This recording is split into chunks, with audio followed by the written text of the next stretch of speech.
Today we're going to talk about such questions which 90% of the students in Unit 1 of AS Edexcel get messed up, right? Everybody knows how to solve the quadratic equations by using the completing square, the factorization, or the quadratic formula. But the thing is that student often messes up when it comes to the substitution part of the quadratic equations. Today we're going to talk about how we can solve this quadratic equations by substitution, and after this video, you'll never get it wrong. I am Farhan Shakil from the Republic 2.0, and you're watching the Republics. So you've got the solving quadratic equations by using the substitution. So first of all, substitution is that whenever you get an equation which doesn't look like a quadratic equation, you need to convert that equation into a quadratic equation, first of all, before solving it down. So first of all, if you think about the quadratic equation, I can write one down for you, and that looks like 2x to the power of 2 by 3 plus 2x to the power of 1 by 3. And then the other one is negative 12 equals to 0. How can we solve this equation, which doesn't really look like a quadratic equation, but it can be one? So first of all, I'm just going to take the substitution. While talking about the substitution, you need to keep it in mind that you have to take the substitution of the smaller power, and that is x to the power of 2 by 3 or x to the power of 1 by 3. And I've got two terms which looks like you have got x to the power of 1 by 3. So I'm going to suppose y is equals to x to the power of 1 by 3 over here, something like this. And then everybody knows that by just taking the squares, I can just simply write it down like y square equals to x to the power of 2 by 3. So I've got y square. I'm just going to plug these values over here, and I would be having 2y square plus 2y negative 12 equals to 0. Now I'm just going to solve this equation down. 12 times 2 is 24, and I'm going to think about two numbers whose sum or difference could be 2, and these are 6 and 4.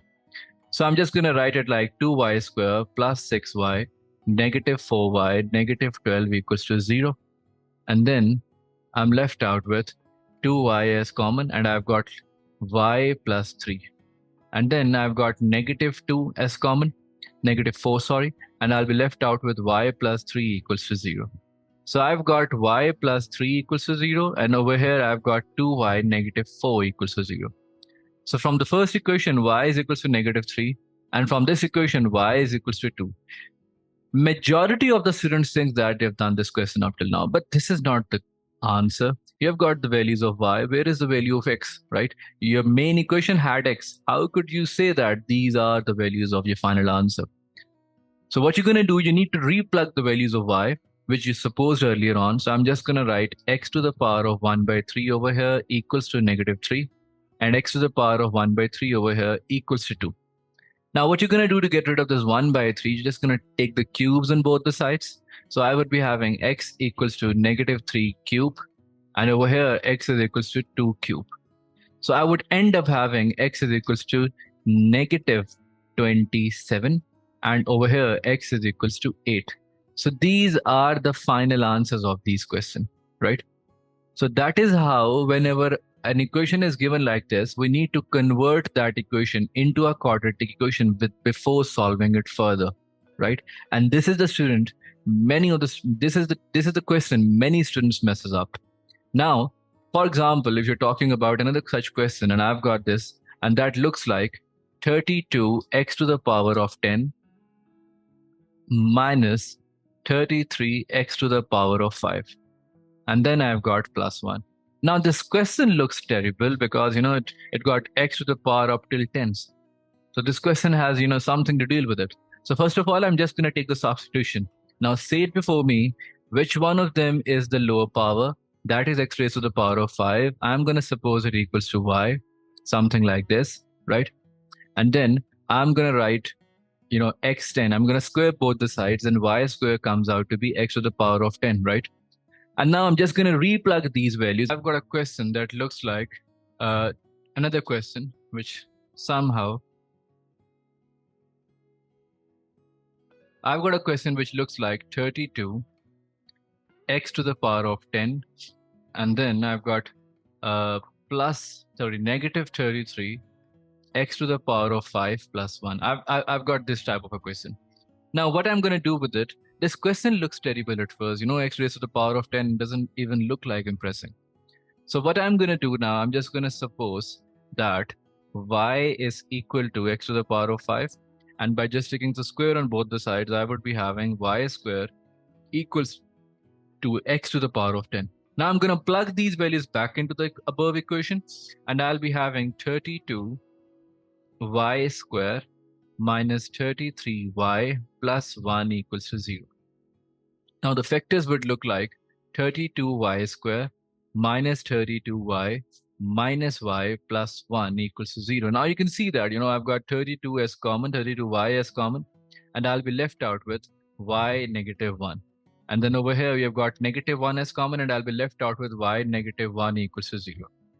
Both of them do have y negative 1 as common, and I'll be left out with 32y minus 1 equals to 0.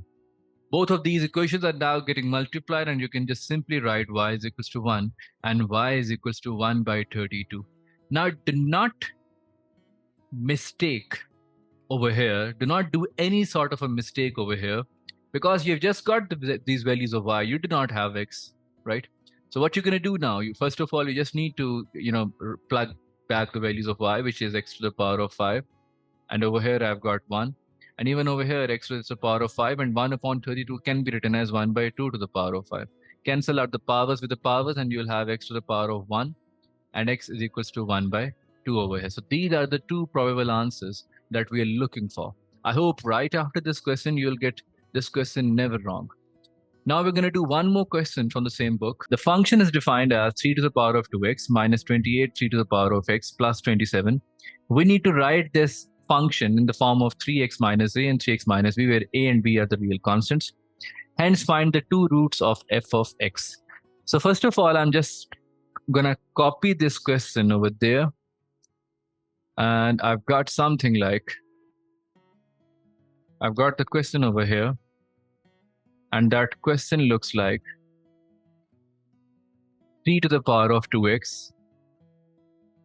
And then I've got negative 28 times 3 to the power of x.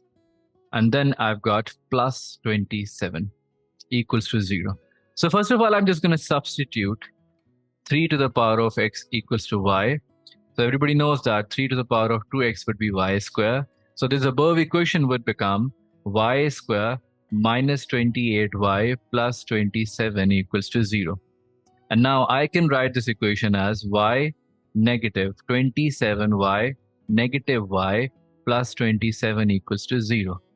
So now I would be having y as common, and I'll be left out with y negative 27, negative 1 as common, and I'll be left out with y negative 27 equals to 0. Now both of these things are in common, so you'll be having y negative 27 times y negative 1 equals to 0. And now, in the first part of that question, they were telling us to write this question like 3 to the power of x minus 27, and then 3 to the power of x minus 1 equals to 0. So you can see that you've got the a's and the b's. Now equate them against 0. So 3 to the power of x negative 27 equals to 0, and then 3 to the power of x negative 1 equals to 0.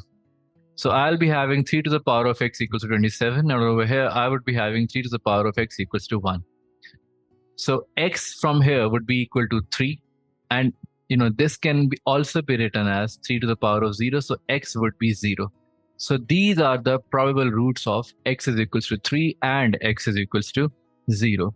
So that is how we were supposed to solve these questions, which many students gets wrong. I hope after this video you'll never get this question wrong, which was solving the quadratic equation with the help of substitution. Thank you very much. If you like the video, please share and subscribe. Thank you very much.